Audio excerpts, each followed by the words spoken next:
Di masa pandemi COVID-19, 154 pasar tradisional di Jakarta masih menjadi salah satu usaha yang menggerakkan roda perekonomian ibu kota.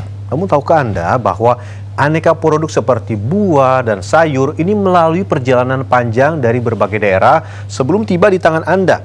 Dan kali ini kami akan membahas bagaimana pendistribusian produk-produk segar hingga tips untuk menyimpan aneka buah dan sayur selengkapnya dalam segmen Sehari Menjadi.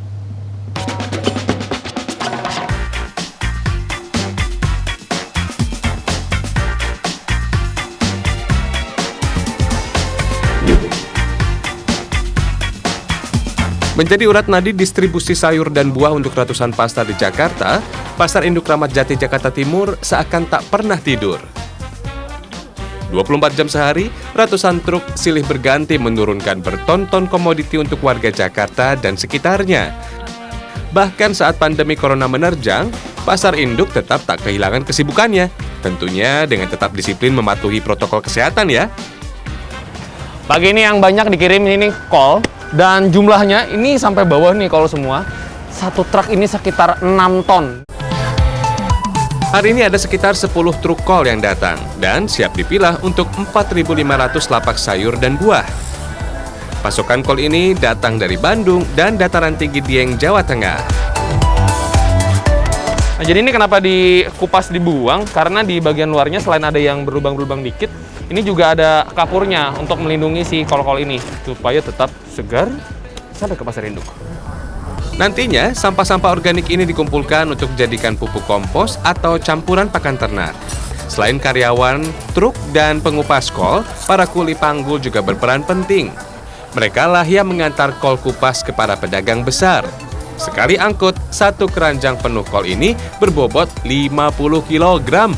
Wah, berat juga ya. Kalau ngangkut beras, gini, gimana tangannya? Ntar dulu, gini. Abangnya jangan terlalu bawah. Pegang.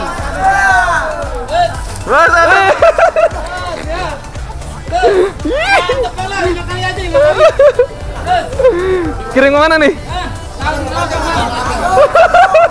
Bandung jauh nih. Ya, pegang. Casting. Oh. Beda ya? Kalau ngangkut beras tuh, karena kan dia bentuknya lebih padat. Ini, waduh, goyang kiri, goyang kanan. Nggak dipegangin ambiar. Thank you bang, thank you. Ngapar dulu ngapar. Kol rampung. Lanjut, kita urusi buah nanas.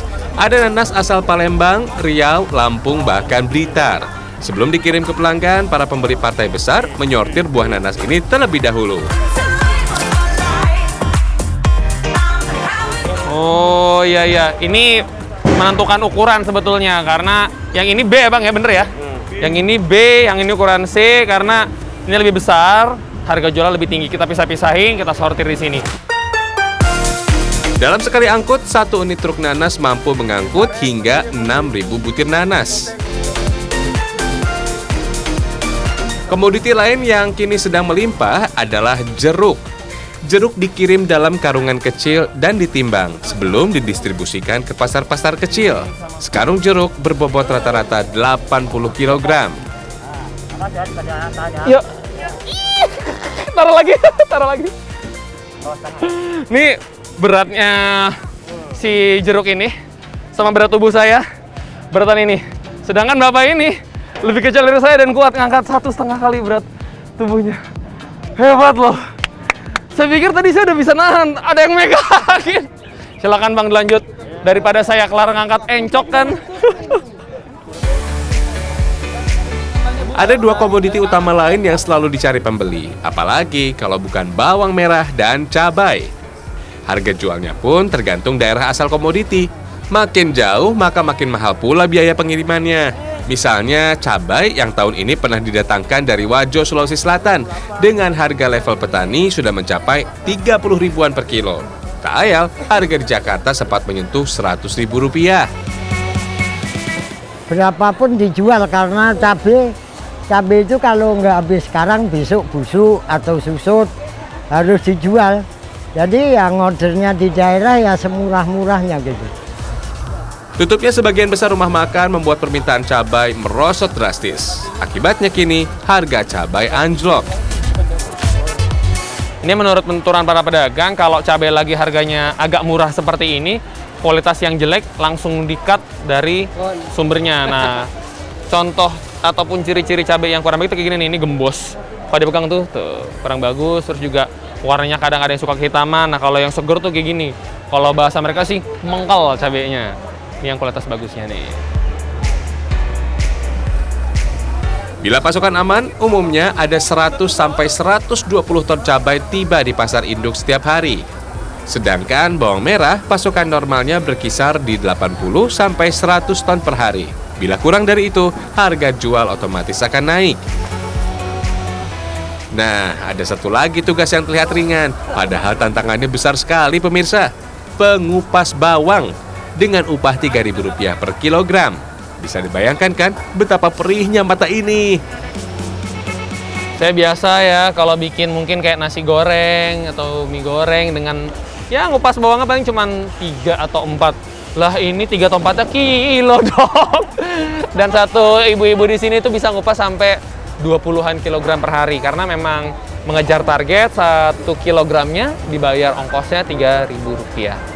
Waduh, ini segini aja nih. Ini 8 kilo. Jadi kebayang bisa 2 sampai bahkan 3 kalinya ini. Oh, nangis mulu nih perih.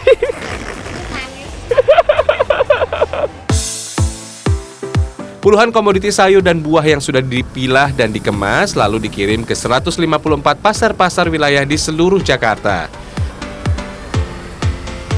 Sejak pandemi corona, protokol kesehatan wajib dilakukan sebelum masuk ke dalam pasar. Setelah sampai di pasar wilayah, harga komoditi mulai bertambah antara Rp3 hingga Rp5.000 dibanding di pasar induk.